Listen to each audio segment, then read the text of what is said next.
Yes, plus 2 class students, hello and good day to all. I am Amritpal Singh and I welcome you in the online class of economics.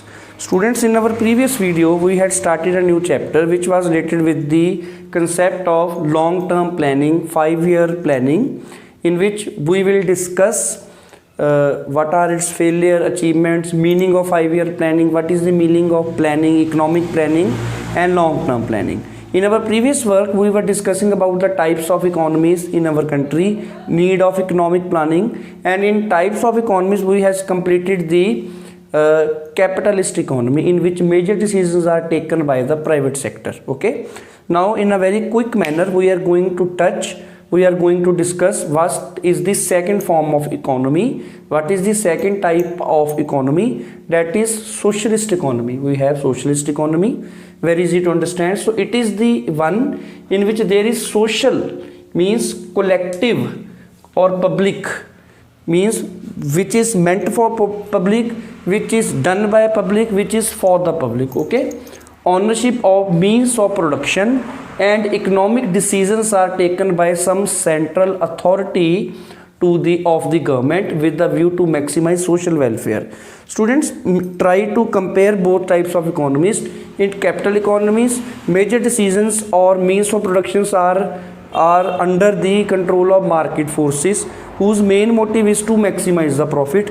Here these are under some central authority of the country like government, and here main motive is to maximize the social welfare. Okay, not to maximize the profit. This thing you have to keep in mind.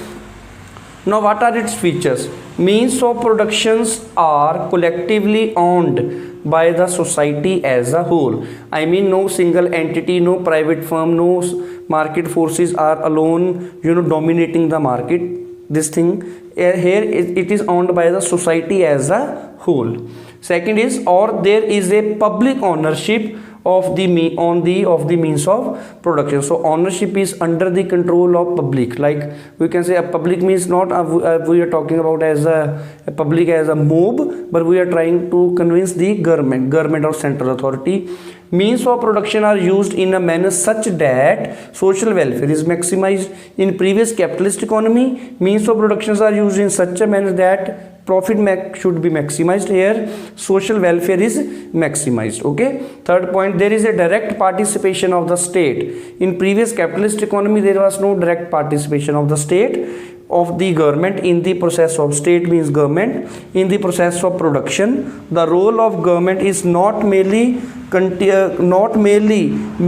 maintaining the law and order, but also achieving the target of social welfare. Okay, these are the features. Now we are going to discuss the merits of socialist economy. The first or some merits we have, it tries to achieve the equality. It tries to reduce the gap, the difference between haves and have-nots. Okay, so it tries to achieve the equality in the distribution of income, in the growth process. Growth process becomes inclusive and is based on the principle of social justice. So these things you have to keep in mind, that growth process became inclusive. It becomes the part of our growth and development, and is based on the principle of social justice, that we have to reduce the gap between haves and have-nots. Social justice should be achieved. Now some demerits we also have. GDP growth remains on a slow process. This is because production is not directed by the principle of profit maximization. They are not working in order to maximize the profit. They are working in order to maximize the social welfare. Okay. Due to this demerit, some of the countries including China have shifted to market economy from socialist economy, because their main motive is to maximize the profit, and here their main motive is to maximize the social welfare. So if we are more focusing on social welfare, it decreases the slow growth process. That's why some country has shifted to capitalist economy. Either the capitalist economy also have their demerits, but this was the whole concept of socialist economy. Then we start discussing the mixed economy. Now pause the video and note it down.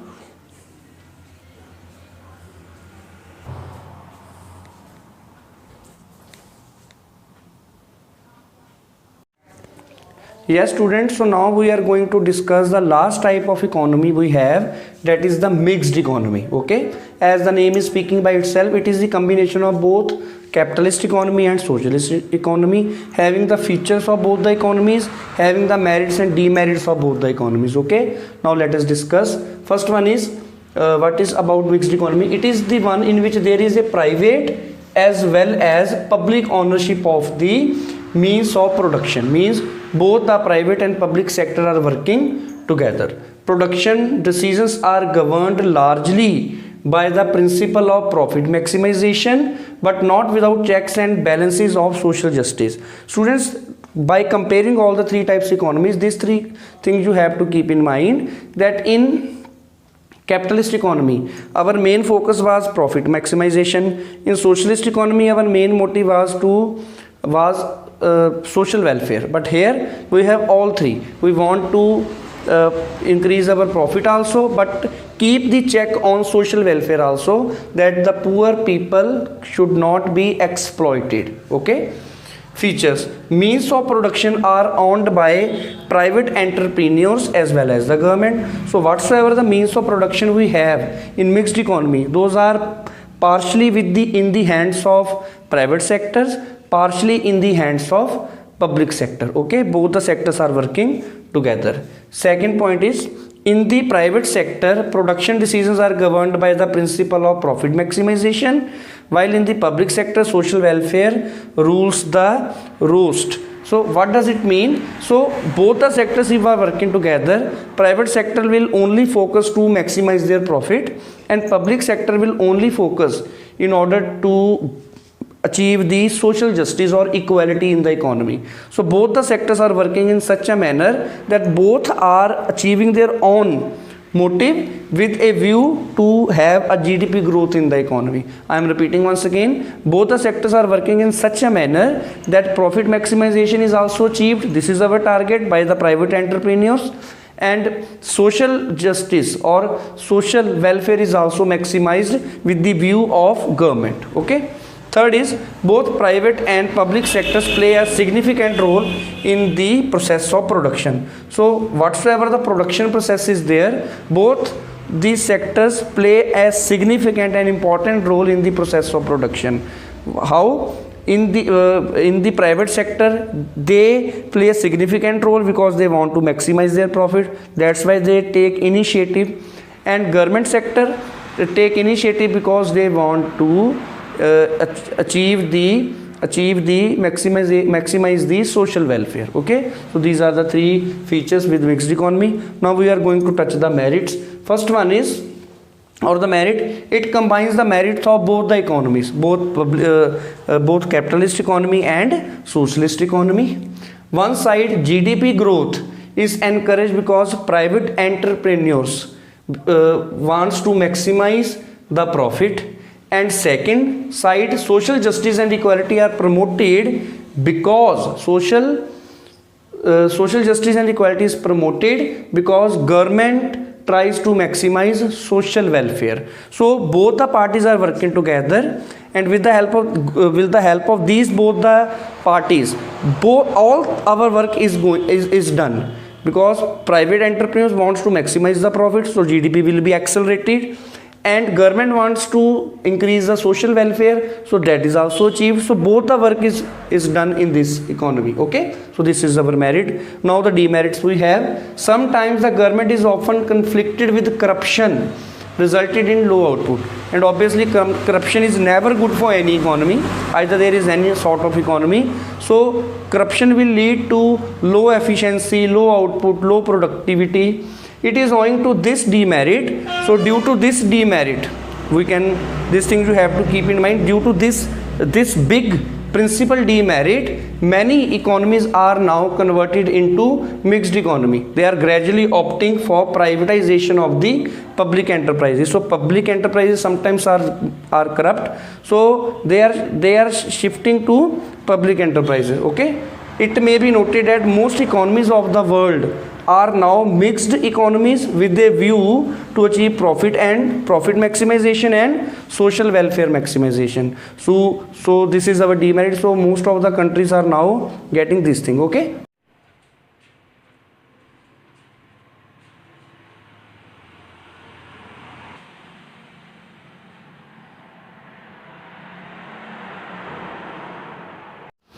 Yes students, so now we are going to discuss long period and short period goals of planning in India.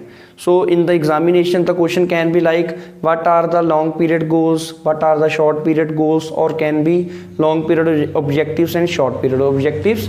So long period goals are common to all 5-year plans and are therefore generally studied as common goals of 5 years.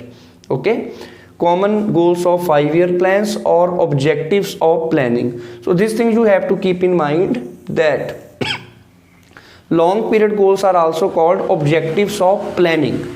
In one mark question can be asked. And second is, short period goals are plan specific and are generally studied as objective of plans.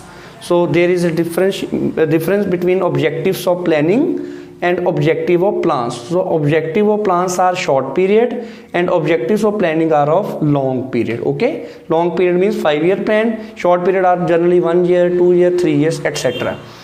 Then depending on the ground realities, means real realities, each plan is designed as a distinct plan, different plans, different strategies, different objectives we have, with a distinct set of objectives. Now we have distinct set of objectives, so their strategies, their plan, everything is distinct. So long period goals and short period goals are not to contradict each other, they are not intersecting each other, they are not denying the reality, the existence of each other, but they are here to complement each other, they are going to support each other. Okay, they are not going to contradict each other. So these are the long period goals and 5-year plans or short period goals. Okay, so now we are going to just take an overview of long period goals, but in the next video one by one we will start discussing these long period goals. And in the examination in 3 or 4 marks the question can be asked, explain the long period goal GDP growth or like that. So okay, now we are going to touch. First one is GDP growth. You can see here GDP growth. So this is under the long period goal because we cannot achieve GDP growth in one day.